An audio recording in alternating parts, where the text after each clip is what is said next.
جیسی آدم و حوا دونوں نے اس درخت کے پھل کو کھایا جنتی لباس ان کے جسم سے اتر گیا. پھر اللہ رب العالمین نے دونوں کو جنت سے باہر کر دیا. اے آدم و حوا دونوں نے آج میری نافرمانی کی ہے, اب تم دونوں کے لیے جنت حرام ہے. اب آدم علیہ السلام کا پہلے پتلا بنایا, پھر اس میں روح ڈالی, پھر ان کو جنت میں داخل کیا, پھر ان کی پسلی سے حوا کو بنایا اور حوا کو بھی ان کے ساتھ جنت میں داخل کر دیا اور کہا کلو وشربو, خوب کھاؤ پیو جنت کے اندر. اور ایک آرڈر دے دیا اللہ نے کہ فلا تقربا هذه الشجرہ, اے آدم اور اے حوا تم دونوں اس درخت کے پاس مت جانا, بس اس درخت کے قریب مت جانا. اے آدم و حوا تم دونوں اس درخت کے قریب مت جانا بس. دیکھیے اللہ کو تو معلوم ہی تھا کہ آدم و حوا اس درخت کے قریب جائیں گے. اللہ نے تو پہلا انتظام ہی کر لیا تھا, دنیا رچانا تھی, دنیا بسانا تھی, اس لیے اللہ کے علم میں پہلے ہی تھا. اس لیے اللہ رب العالمین نے ڈائریکٹ آدم سے گناہ نہیں کرایا بلکہ شیطان کو بھیجا. شیطان نے انہیں بہکایا اور آدم و حوا دونوں کو درخت کے قریب لے گیا حوا کے کہنے پر کہ کھا لو, یہ تو ہمارا ہمدرد ہے. شیطان نہیں, یہ تو ہمارا ہمدرد ہے. اور اس کے بہکانے میں آ کر آدم و حوا دونوں نے وہ پھل کھا لیا. بس یہی خطا حضرت آدم اور حوا سے ہوئی نہیں بلکہ کرائی گئی, غلطی ان سے کرائی گئی. اور اللہ کو پہلے معلوم تھا. جیسی آدم و حوا دونوں نے اس درخت کے پھل کو کھایا جنتی لباس ان کے جسم سے اتر گیا. انہوں نے بڑے بڑے پتوں سے, درخت کے بڑے بڑے پتوں سے, جنت کے درختوں کے پتوں سے اپنا جسم چھپایا.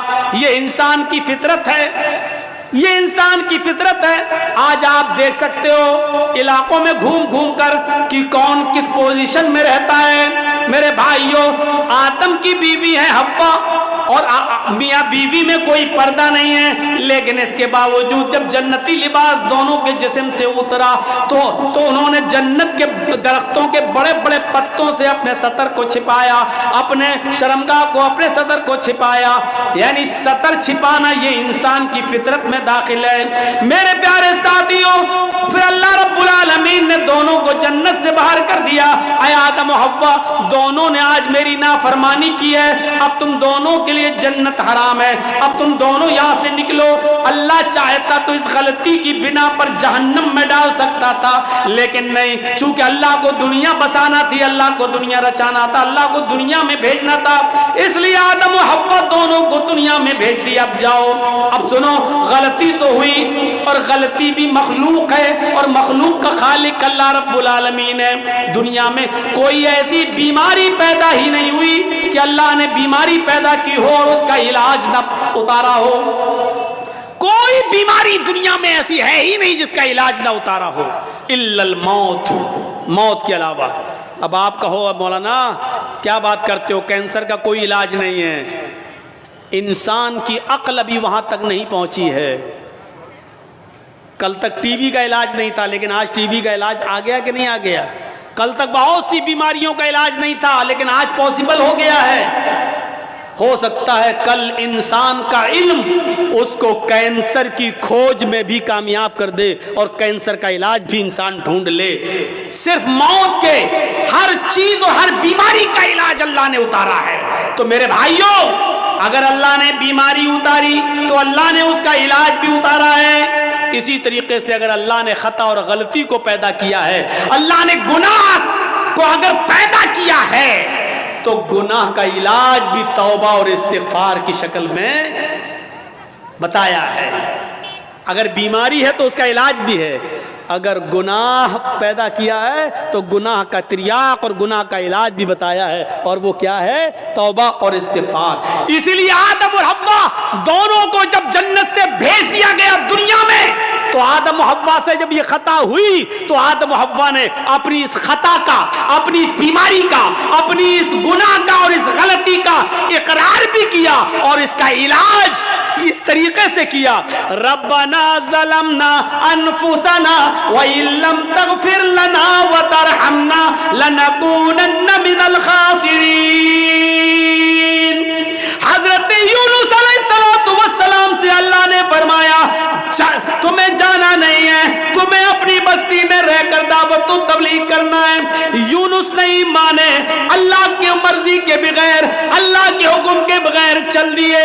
ایک خطا کی, ایک غلطی کی, اللہ نے ان کو سمندر میں کشتی میں اسے پلٹوا دیا, مچھلی نے ان کو نگل لیا.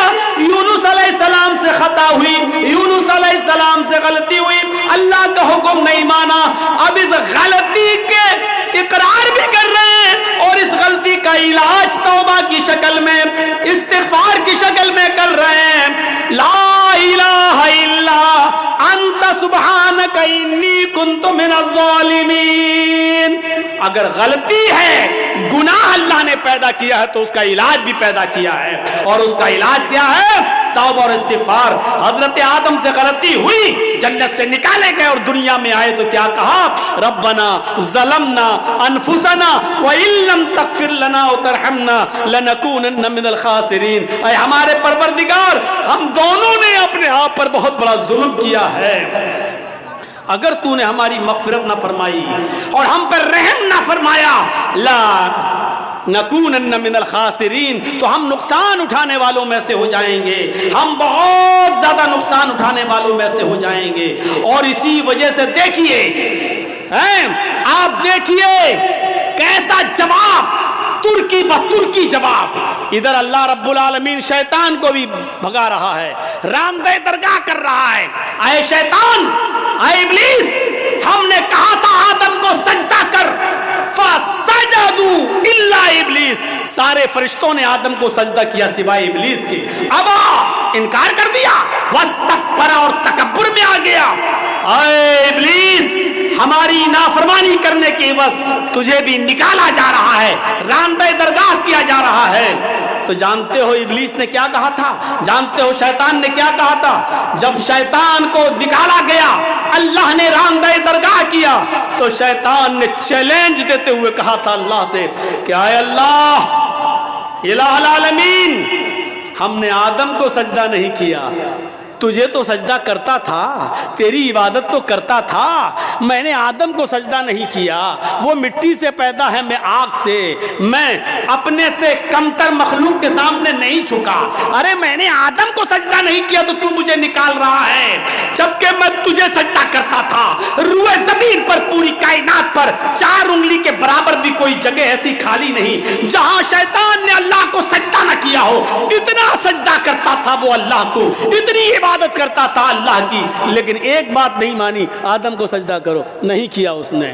ارے ہم تو کتنی نافرمانی کرتے ہیں اللہ کی, اور اتنی عبادتیں بھی نہیں ہماری. ہم اپنا انجام سوچیں, اپنے بارے میں ذرا غور کریں. شیطان نے تو چپے چپے پر سجدہ کیا تھا, 4 انگلی کے برابر بھی کوئی جگہ ایسی نہیں جہاں شیطان نے سجدہ نہ کیا ہو, ہر جگہ سجدہ. لیکن اللہ نے کہا آدم کو سجدہ کرو, نہیں مانی اس کی بات. نہیں اللہ, میں مٹی سے, آگ سے, اور وہ مٹی سے, آگ مٹی کے سامنے جھکے گی. اللہ نے کہا نکلو. اور جب نکالا گیا تو کیا کہا اس نے چیلنج دیتے ہوئے, قسم ہے مجھے اپنے تکبر کی, اے اللہ الہ العالمین, آدم کی وجہ سے تو مجھے نکال رہا ہے نا, آدم کی وجہ سے تو مجھے نکال رہا ہے نا, میں آخری سانس تک تیرے بندے آدم اور آدم کی اولاد سے گناہ کے کام کراتا رہوں گا. دنیا میں بھی میں ان سے گناہ کے کام کراتا رہوں گا. ہم تیرے بندے آدم سے اور آدم کی اولاد سے آخری سانس تک ان سے غلط کام کراتا رہوں گا, اور ان کو گناہوں کی دلدل میں ڈال کر آخری سانس تک ان سے گناہ کے کام کرا کر, ان کو آخری دم تک ان سے گناہ کراتا رہوں گا, اور اسی گناہ پر ان کو وہ موت آئے گی, اور اپنے ساتھ لے کر ہم ان کو جہنم میں جائیں گے. اے اللہ, قسم ہے مجھے اپنے تکبر کی کہ میں تیرے بندے آدم اور آدم کی اولاد سے آخری سانس تک گناہ کراتا رہوں گا, اور ان کو قیامت کے دن اپنے ساتھ جہنم میں لے جاؤں گا. تو ادھر اللہ نے اس کے چیلنج کو قبول کرتے ہوئے ترکی بترکی جواب دیا, اے ابلیس, جا تو میرے بندے کو آخری وقت تک بہکا, جا تو آدم کی اولاد سے آخری وقت تک گناہ کے کام کرا, جا, میں تجھے اجازت دیتا ہوں, آخری وقت تک تو میرے بندوں کو بہکاتا رہے اور ان سے گناہ کے کام کراتا رہے, اور تو ان کو اپنے ساتھ جہنم میں لے جاتا رہے. جا, مجھے تیرا یہ چیلنج قبول ہے, لیکن قسم ہے مجھے بھی اپنے عزت و جلال کی، میں بھی اپنے بندے کے آخری وقت تک کی توبہ کو قبول کرتا رہوں گا، میں اپنے بندے کے آخری وقت تک کے گناہ کو معاف کر دوں گا اگر اس نے سچی اور خالص توبہ کی، یعنی توبۃ نصوحا۔ اگر میرے بندے نے خالص اور سچی توبہ کی تو میں اپنے بندے کی اس توبہ کو قبول کر کے اور آخری وقت تک کے گناہ کو معاف کر کے اپنے بندوں کو جنت میں داخل کرتا رہوں گا۔ تو آخری سانس تک گناہ کراتا رہے گا، میں آخری سانس تک اپنے بندے کی توبہ کو قبول کرتا رہوں گا۔ تو آخری سانس تک جہنم میں لے جانے کی کوشش میں رہے گا، میں آخری سانس تک اپنے بندے کو بخش کر جنت میں داخل کرنے کی کرتا رہوں گا۔ میرے بھائیوں، ترکی بترکی جواب، اس لیے توبہ اور استغفار کرو۔ کیا لگتا ہے آپ کو اتنا سا جملہ کہنے میں؟ گناہ اللہ نے اتارا ہے تو اس کا علاج توبہ اور استغفار بھی اتارا ہے۔ کوئی گناہ ہو جائے فوراً کہو استغفر اللہ ربی من کل ذنب واتوب الیہ، اور اڑتے بیٹھتے چلتے پھرتے یہ جملہ پڑھتے رہو۔ کتنا سا جملہ ہے یار، استغفر اللہ ربی من کل ذنب واتوب الیہ، اڑتے پھرتے چلتے پھرتے کھاتے پیتے جملے پڑھتے رہو۔ استغفر اللہ ربی، میں مغفرت طلب کرتا ہوں اللہ کی، استغفر اللہ، میں اللہ سے مغفرت طلب کرتا ہوں جو میرا رب ہے، من کل ذنب، ہر گناہ سے، واتوب الیہ، اور اسی سے توبہ کرتا ہوں، اسی کی طرف رجوع ہوتا ہوں۔ یہ ایسی دعا ہے کہ خود اللہ کے نبی صلی اللہ علیہ وسلم یہ دعا پڑھا کرتے تھے اور کہا کرتے تھے، لوگوں استغفروا ربکم وانی لاستغفر اللہ فی اليوم 100 مرہ۔ اے لوگوں تم اپنے رب سے مغفرت مانگا کرو، اے لوگوں تم اپنے رب سے مغفرت طلب کیا کرو۔ انی لاستغفر اللہ فی اليوم 100 مرہ، محمد رسول اللہ کا یعنی میرا حال یہ ہے کہ میں ایک دن میں 24 گھنٹے میں صبح اور شام میں 100 سے زیادہ بار اللہ سے مغفرت طلب کرتا ہوں، اللہ سے استغفار کرتا ہوں۔ میرا حال یہ ہے کہ میں 100 سے زیادہ بار اللہ سے مغفرت طلب کرتا ہوں۔ اللہ تعالیٰ نے اپنے نبی محمد رسول اللہ کو حکم دیا، وَقُلْ رَبِّ اغْفِرْ وَارْحَمْ وَأَنْتَ خَيْرُ الرَّاحِمِينَ۔ وَقُلْ رَبِّ اغْفِرْ، اے محمد صلی اللہ علیہ وسلم کہہ دو، یہ کہتے رہو، رب اغفر، اے اللہ میری مغفرت فرما، وارحم، میرے اوپر رحم فرما، وَأَنْتَ خَيْرُ الرَّاحِمِينَ، اور تو بہت زیادہ رحم کرنے والا ہے۔ میرے بھائیوں، ان جملوں کو ادا کرتے رہیے۔ اللہ کے نبی بھی کہتے تھے وَإِنِّي لَأَسْتَغْفِرُ اللَّهَ فِي الْيَوْمِ 100 مرہ، اللہ کے نبی بھی کہا کرتے تھے استغفر اللہ ربی من کل ذنب واتوب الیہ۔ یہ مغفرت طلب کرنا بہت ضروری ہے۔ اور جانتے ہو مغفرت کے فائدے کیا ہیں؟ مغفرت کے فائدے کیا ہیں؟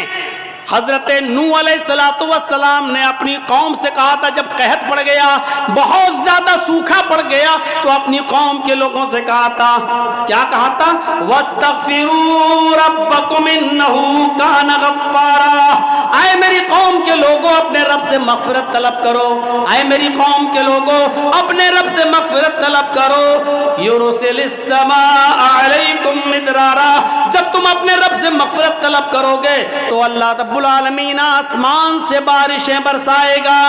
یہ جو قحط پڑ گیا ہے، جو سوکھا پڑ گیا ہے، اللہ رب العالمین آسمان سے تمہارے اوپر بارشیں برسائے گا اگر تم مغفرت طلب کرو گے، استغفار کرو گے تو۔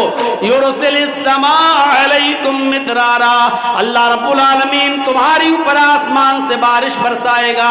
وَيُمْدِدْكُمْ بِأَمْوَالٍ وَبَنِينَ، اور اللہ رب العالمین تمہیں اولادیں دے گا اور مال سے نوازے گا۔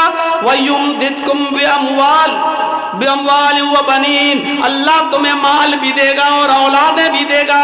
یعنی اگر کسی کا مال، رزق میں کمی آ گئی ہے، مال و دولت میں کمی آ رہی ہے، برکتیں نہیں ہو رہی ہیں، تو غور کرو کہ اس کے گناہ بڑھ گئے ہیں، مغفرت طلب کرو، اللہ سے استغفار کرو گے تو اللہ تمہیں مال بھی دے گا،